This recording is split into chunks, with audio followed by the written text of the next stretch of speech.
Psalm 23. Jehovah is my shepherd, I shall not want. He maketh me to lie down in green pastures, he leadeth me beside still waters. He restoreth my soul, he guideth me in the paths of righteousness for his name's sake.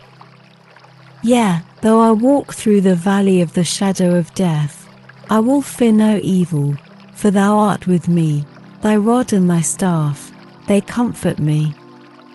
Thou preparest a table before me in the presence of mine enemies. Thou hast anointed my head with oil, my cup runneth over. Surely goodness and loving kindness shall follow me all the days of my life, and I shall dwell in the house of Jehovah forever.